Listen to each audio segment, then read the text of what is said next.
Having Mazie's available for the rescue community has been a great resource. We get quality care, we're getting the attention that rescue deserves. I think that it's really important to have Mazie's as one of our partners because they are so in line with what we are trying to do as an organization.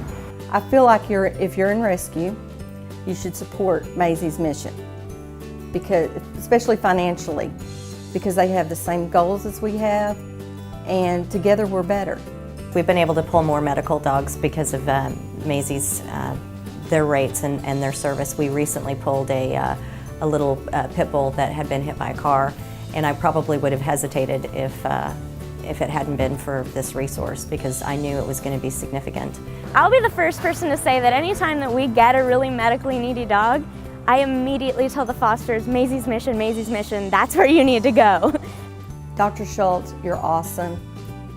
I know I don't tell you enough because I'm always giving you a hard time. Sometimes I'm sorry about that, but maybe not really. I don't know. It's like, you know, going to, you know, a family physician that you've known for years. It just feels very comfortable. Your staff is awesome. I think you've picked wonderful people to work with. I love working with them. I love calling them.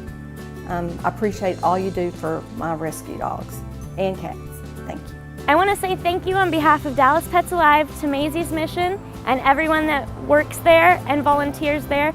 We absolutely could not do anything we do without you.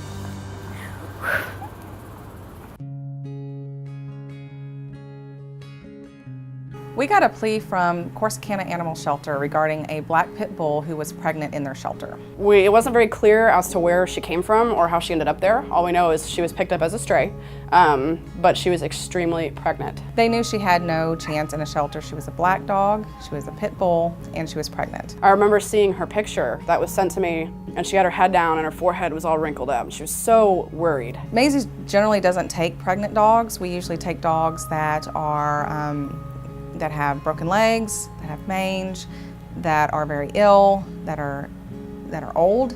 So everyone in the Mazie's program was extremely excited to get a dog that was going to have puppies. If you know Emily, you know that she loves pit bulls. She loves those type of dogs. She has a couple of her own, and she was so excited about having pit bull puppies. I mean, just the look on her face. Anytime you said pit bull puppy, she just melted. And I remember even just from getting her Freedom picture that, I mean, her face, she has real big, kind of wrinkly jowls.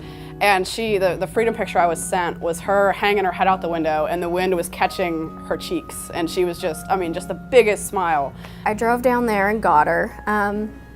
And when she got into the car with me, she smashed herself up against me. She was the sweetest thing, and she was so happy to be out of there. They brought her back to the clinic. We determined she was probably about 2 weeks from giving birth. And she had BBs embedded in her skin, so somebody had taken a shot at her a couple times. She was heartworm positive, but that was not a big deal. That's what Mazie's does. I mean, basically, this dog just had about everything wrong with it that could possibly be. She smiled through her entire exam. She even smiled when we got a fecal from her, which is not common. And she smiled all the way through her x-rays as well. So she didn't care we were rolling her on her back, you know, doing all this crazy stuff. She was just happy. She was happy to be here. About 12, 13 days later, we saw that she started to go into labor, and we were all very excited for that. Everybody was so excited. I was getting Facebook messages from everybody and their mom asking how she was doing. They had a puppy watch party at Emily's house. She was having contractions. We were all texting each other. Any news, any news?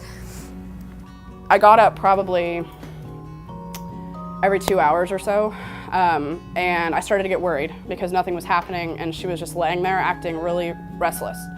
And I checked on her probably at about 6:30, and I went back in at about 7, and she'd already had 2, like in that tiny period of time. I mean, it must have just been one after the other. I texted Emily and I was like, I haven't heard anything. Do we have puppies?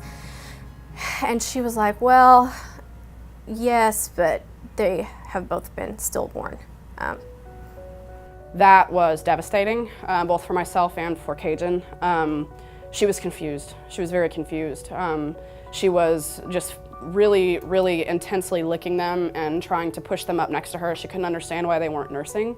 You know, when I came in, she wagged her tail and smiled at me, like, look what I made. We gave her, you know, a few more hours before I determined that this wasn't going well. So we came up to the clinic on a Sunday afternoon, and we're going to give her medications, put her on IV fluids, try to encourage her to have these babies naturally. That didn't go as well as anticipated, so we decided that we needed to do a C-section. As you can imagine, when there's a C-section being done, there's puppies coming out from all different places. So, you know, you basically just had to catch them and, you know, clean them up really quick because they're under anesthesia when they come out. So we just have to make sure that they get out of there as soon as possible to minimize the exposure to anesthesia.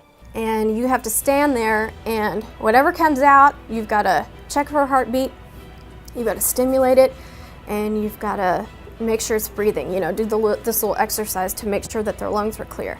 You know, we were all ready. We had buckets, gloves, we were, you know, towels, everything was ready.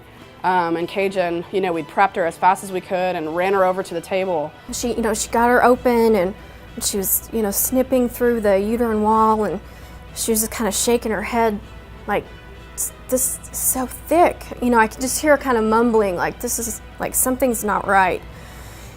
You know, and me and Emily are still standing there just with our hands out, just like, give me a puppy, I'm ready, I've got the box here. We're just, you know, standing there frozen, waiting for these puppies to come out. And as soon as I opened her up and saw the condition of her uterus and opened up her uterus and could see the amount of infection that had ravaged her. She looked down and she just kind of just made this noise. I knew that there was no chance for puppies at all. And she finally just kind of shrugged, and she was like, there are no puppies.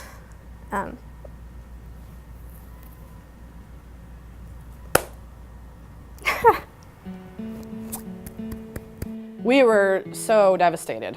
We all kind of cleaned up the surgery suite in silence. She woke up from anesthesia wondering where her babies were. You could see the look on her face and see how depressed and confused she was. The more that she became aware of her surroundings after the anesthesia, the more she became panicked that the two passed away puppies were not there. She cried a lot. She was constantly trying to flip the blankets around in her kennel. She was looking for them, and she didn't stop looking for them.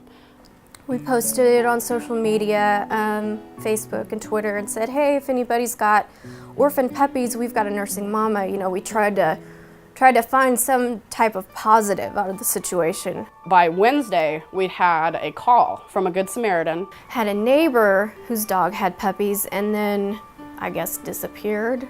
Told us that they had two puppies that were about 2 weeks old that needed a mom.